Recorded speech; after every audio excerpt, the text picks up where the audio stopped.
We don't pay six figures for a pretty smile and friendly phone calls.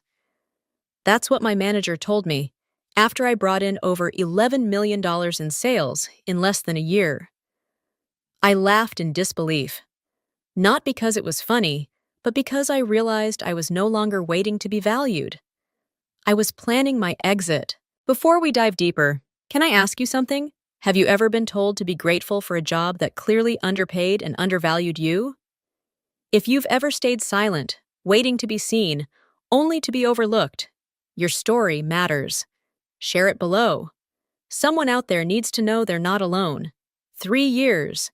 That's how long I'd been pouring myself into this company, showing up early, leaving late, picking up clients others didn't want, and making them feel like royalty. I wasn't just doing my job.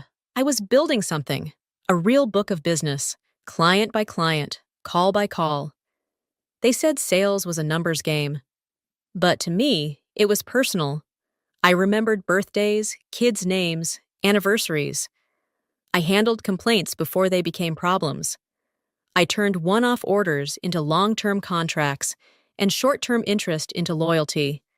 People didn't stay because of the brand. They stayed because of me. By the end of Q3, I'd closed over $11.3 million in revenue. And yet, my base salary hadn't moved since the day I started. $55,000. No commission, no bonus structure, just the same flat check every 2 weeks. Like I was doing basic admin work. Still, I kept quiet. I told myself to be patient, that my time would come. During team meetings, I watched new hires, fresh out of college, get recognition for deals a quarter of the size of mine. I trained them, supported them, sometimes even saved their accounts. But when I asked about a raise, all I got was a dismissive chuckle and a recycled promise. It's not the right time. Let's revisit in April. I'll put in a good word for you. That good word came and went. April arrived. Nothing changed. I wasn't even called in for a formal review. So, I sent a calendar invite myself, 30 minutes, labeled salary discussion. My manager accepted it, but didn't look thrilled. I walked into that room with a folder in my hand. Inside, a breakdown of my accounts, revenue generated, and client retention stats. I didn't go in angry. I went in ready, with facts, with proof, with quiet confidence. I thought, maybe this time, he'll finally see it. Instead, he leaned back in his chair, arms folded, and said the sentence that would change everything for me. We don't pay six figures just because someone knows how to be charming on the phone. It wasn't just insulting, it was surgical. Like everything I had done, all the work, the weekends, the sick days I worked through, had been reduced to charm. Not skill, not strategy, just a pleasant voice. I stared at him, blinking slowly.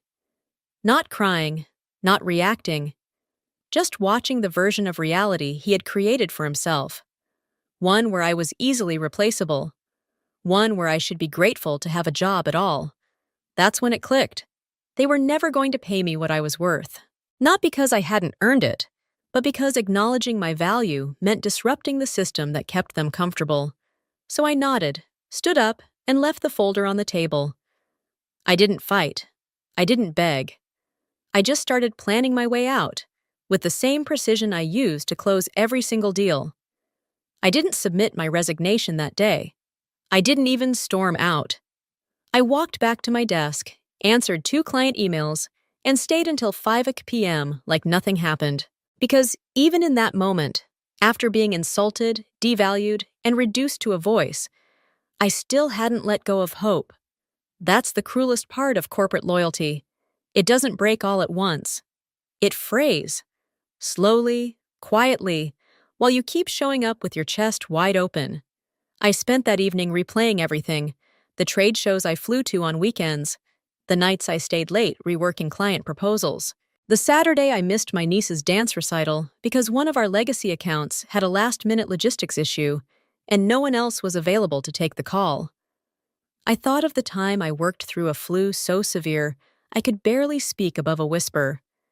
I still remember my manager saying, "Now that's dedication," but he never once told HR I was sick. I never saw a single day of comp time. Because people like me, we don't ask, we deliver. And the company counts on that. The next day, I wore my best blazer, brought coffee for the team, and made sure my calendar was full. Because deep down, some part of me believed that maybe, just maybe, someone higher up would notice, that someone in a corner office would see the numbers and finally ask, why hasn't she been promoted? They never did. Instead, I overheard a conversation that felt like a punch to the gut. Two senior managers talking near the break room, laughing about how the new guy, a recent hire straight out of a rival company, had negotiated a base of $80K plus a signing bonus. He hadn't even closed a single deal yet. I sat in my chair, smiling blankly at my screen. But inside, I was unraveling. I remembered helping that same guy fix a client pitch 2 days earlier because he wasn't familiar with our CRM system yet.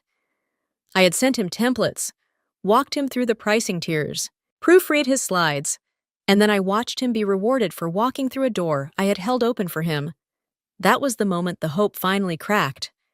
It wasn't just the money, it was the message. You're not a priority here. They saw me as dependable, not indispensable. I was a utility, efficient, predictable, low maintenance. And worse, I had allowed myself to be. I realized then that waiting for recognition from people who benefit from your invisibility is a trap, one they hope you never wake up from. But I was awake now. That night, I opened my laptop and updated my resume. I made a list of clients I had personally brought in. I tracked down names, emails, testimonials. I reached out to one of my mentors in the industry, someone who always told me, "Don't ever let comfort be the reason you stay." Within 3 days, I had 4 recruiters in my inbox. 2 wanted to talk immediately. One of them represented a direct competitor. And the fourth? The fourth would be the reason my exit wouldn't just be quiet. It would leave an impact they couldn't ignore. The email came in at 4:57 p.m. on a Thursday. Subject line, Q2 Sales Strategy Review. Leadership participation required. At first, I skimmed it, assuming it was just another meeting invite. But then my eyes locked onto the list of attendees. Every department head, 2 regional directors, my own manager, and one name I didn't expect to see, James Taylor, the new hire I had helped on board just weeks ago. My name wasn't on the list. I hit forward and typed, "Hi, just wanted to confirm if this meeting was meant to include me, since it's regarding Q2 strategy and several of the accounts are mine." My manager replied within minutes. "Hey, Madison, appreciate your initiative, but we're keeping this one tight with key strategic voices. I'll loop you in with action points after." Key strategic voices. I sat there staring at that phrase like it was written in stone. My blood went cold. James, with 0 closed deals and a LinkedIn profile still listing him as exploring new opportunities, was now a key strategic voice. Me, after 11 million in sales, 3 years of performance with no complaints, and a client retention rate that kept the West Coast numbers afloat, was just someone to be looped in after. I didn't reply. I didn't even close my laptop. I just got up, walked to the nearest restroom, locked the stall door, and let myself finally feel it. Not tears. Not a breakdown. Just this low, boiling rage that spread through my body like heat under my skin. They weren't just ignoring me, they were erasing me. And the worst part? I had handed them the eraser. I had trained James. I had streamlined our onboarding decks. I had rewritten the sales pitch template that everyone now used. I had taken extra calls on holidays, volunteered to present on behalf of my manager when he had a last-minute conflict. I had done it all, believing it would build something lasting. But all it built was a pedestal for someone else to stand on. And that someone else just happened to wear the same college ring as the CEO's nephew. That weekend, I opened my journal, the one I used to track performance goals and client feedback, and I wrote 3 words across a clean white page. I'm done begging. I didn't even recognize my own handwriting. It looked colder, sharper. I spent the next week saying nothing, smiling in meetings, delivering results, polishing my LinkedIn profile, quietly scheduling interviews during lunch breaks. My face said team player. My inbox said actively interviewing. And then came the day that shattered the last fragile thread of my patience. I had just wrapped a call with a client I'd been nurturing for over 2 years, a massive logistics firm that had grown from a one-time customer to our largest retained account. The rep on their end said something in passing. By the way, congrats on the upcoming award. You must be thrilled. I blinked. What award? They laughed. Your company's nominating someone for the National Sales Excellence Spotlight. Your name's all over our internal reports. I just assumed. I smiled politely. Thanks for letting me know. I hung up and immediately walked to my manager's office. I just heard from a client that we're being nominated for the NSE award. Can I ask? Who's being submitted? He didn't even look up from his screen. We decided to go with James. He's been bringing a lot of fresh energy. Fresh energy. I almost laughed. Not because it was funny, but because it was so absurd I could feel my soul leaving my body. He hadn't closed a single major deal. But sure, let's reward potential over proof. That was the moment I realized I'd been playing the wrong game entirely. I was chasing merit in a system built on proximity, connections, optics, not effort, and I was done playing. That night, I accepted the job offer from our competitor, not the first one that reached out, but the one that saw my worth without needing to be convinced. A base salary of $85,000. Commission structure uncapped. Quarterly bonuses. Autonomy. They said, we don't micromanage talent. We empower it. For the first time in months, I felt something crack open in my chest. Not pain, not grief. Relief. I didn't announce it in the break room. I didn't post it on LinkedIn. I didn't send a mass email with a cheesy quote about new beginnings. I just scheduled a one-on-one with my manager for Monday morning at 9:30. Let me pause here for a second. Have you ever reached that quiet moment where you knew, deep in your bones, that no amount of counteroffers could undo the way they made you feel? What was your final straw? I want to hear it. Because naming that moment doesn't make you weak. It means you finally chose yourself. He walked in with a half-eaten granola bar and an assumption that this was about Q3 projections. Instead, I handed him a single sheet of paper. Subject, formal notice of resignation. For a second, he didn't move. He just stared at the header, blinking like it might disappear if he waited long enough. Then he cleared his throat and said, I didn't see this coming. I smiled politely. I know. He glanced at the paper again. Can we talk about what's prompting this? I kept my tone even. I've accepted a new role, one that aligns with my value and growth. He leaned back in his chair like he was trying to stretch the moment, like more oxygen would help him process what was happening. Is this about James? The award? I didn't answer. He already knew. We can work something out, he said quickly. Maybe not the award, but let me talk to HR. We might be able to review your comp package. I shook my head, still calm. This isn't about money anymore. He looked at me the way people look at a door that's closing just as they're reaching for it. Just give me a few hours to call the CEO, he said. Don't do anything rash. I nodded. Take your time. I walked out of his office without looking back. By noon, the CEO had booked time on my calendar. The subject line read, Let's find a way to keep you. It would have meant something, months ago, back when I was still hoping someone would see me. But now it was just noise. They didn't want me because they valued me. They wanted me because they realized what I took with me. Because in my silence, I'd done what they never expected. I prepared. I spent my last week cleaning my pipeline, forwarding transition notes, and sending professional handoff emails.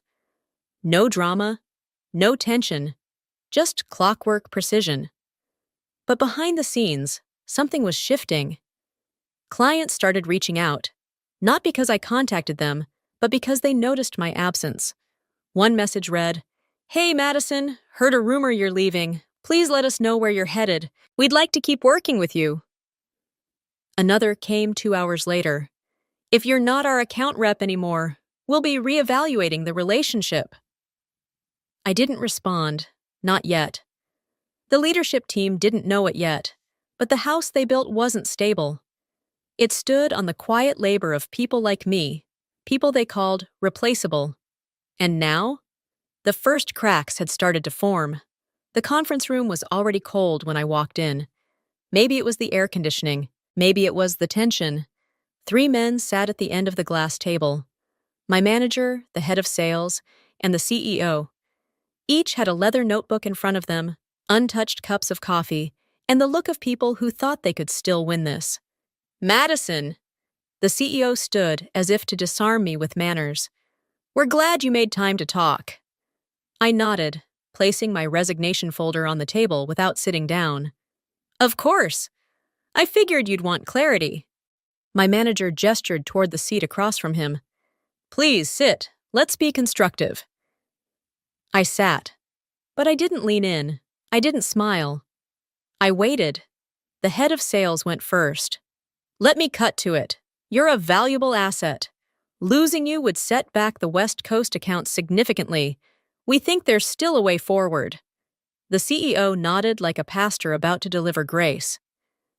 We'd like to offer you a new compensation package, $70,000 base, plus a $30,000 signing bonus, immediate promotion to senior account lead, and we'll put you in for the next round of awards.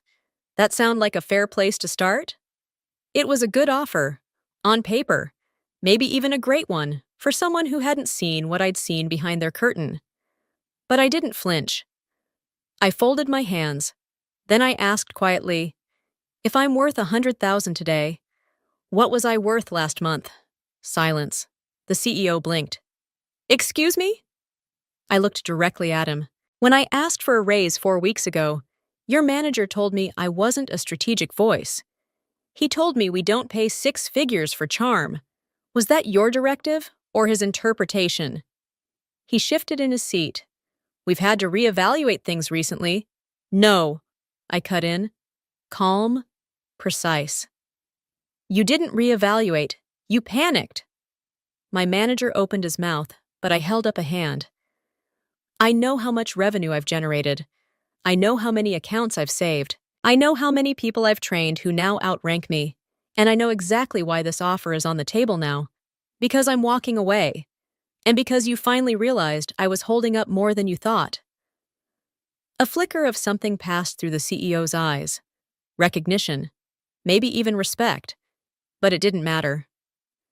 Here's what you're not seeing, I continued. This isn't about money anymore. It's about how easily I became invisible to you. How I had to threaten to leave before anyone in this company asked me what I needed to stay. The room stayed silent, so my voice filled the space like truth in a vacuum. Clean. Unavoidable. I'm not staying, I said simply. I've accepted an offer from a firm that didn't need a resignation letter to value me. The head of sales tried one last time.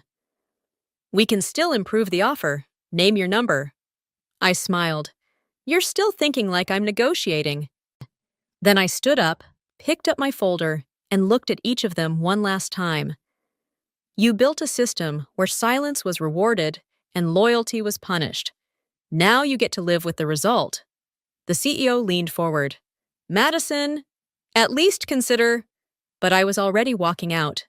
By 4:00 p.m., I'd turned in my badge, sent a brief thank you to HR, and cleaned out my desk. No dramatic exit, no goodbye party. I walked out with the same grace they mistook for weakness. But that weekend, my inbox told a different story. 7 clients. 3 of them top-tier accounts. All asking for my new contact information. Not because I'd told them, but because they noticed the shift. They felt the silence. And they didn't want to be left behind. By Monday morning, the company had lost its grip. I didn't announce my departure. I didn't touch a single client file after I left. I didn't say a word, but somehow word spread. Not just that I had left, but why. Clients didn't care about titles. They cared about trust. They cared about consistency, responsiveness. The human being who remembered their kid's graduation date or who pulled strings to get product shipped overnight when systems failed. That person had been me, and now I was gone. It started with emails, a few casual messages from longtime clients asking for clarification on who was now handling their accounts. Then came the request to delay renewal until we've spoken with Madison. By the end of the week, three-way legacy clients had pulled scheduled contract renewals and asked for exploratory calls with my new employer. No drama, no legal threats, just polite, strategic repositioning. I never solicited a single one. But here's the thing. When you give your best to people over time, they remember. And when they sense you've been mistreated, they don't just sympathize, they act. One client wrote, "If she's no longer with your company, we will no longer be continuing this relationship. Please consider this formal notice." Another forwarded a message to my old manager with a single line, "Loyalty is a two-way street." By Friday, I got a call from one of the sales reps still inside the company. She sounded rattled. "They're freaking out," she whispered. "Two of your biggest clients are in negotiations with your new team. The CEO's in damage control mode." I thanked her, but didn't say much. I didn't need to. The truth was already speaking for me. At my new job, I finally felt what it was like to be seen. Not just tolerated, not just convenient, valued. I met with executives who asked for my input, not my obedience. I joined meetings where no one interrupted me to translate my point. I was offered resources, support, and, most importantly, trust. And for the first time, I wasn't carrying the weight of proving myself every day. I could just do my job. Still, I kept one thing close. A silver pen a client had once gifted me after I helped rescue a failed contract 2 days before Christmas. He had engraved it with 6 words I never forgot, for the one who showed up. I didn't need awards. That pen was more than enough. It reminded me that even in silence, even when invisible to the system, I had made an impact that couldn't be erased. My old company hadn't just lost a salesperson, they lost the glue that held the West Coast together. But they wouldn't realize that until the foundation began to split. And by then, I'd already be miles ahead. Weeks passed. My name no longer appeared in their Monday revenue reports. My initials weren't attached to any new accounts. The Slack channels fell silent where I used to troubleshoot, coach, and pull last-minute miracles. But I didn't check in. I didn't look back. Because I was rebuilding. At my new firm, I wasn't just another employee. I was an asset. I was given full autonomy over my territory. I pitched strategy to senior leadership without being talked over. I wasn't put up for review. I was invited to lead. It was strange at first, how easy it felt to be respected. I had spent so long proving, defending, bracing. Now I could just be and let my work speak without needing to shout. But I hadn't forgotten what I'd learned the hard way. Value is not what they pay you. Value is what they try to replace when you're gone. And fail. Back at my old company, one by one, the dominoes began to fall. Clients quietly stepped away. Promising recruits lost interest. And James, the fresh energy,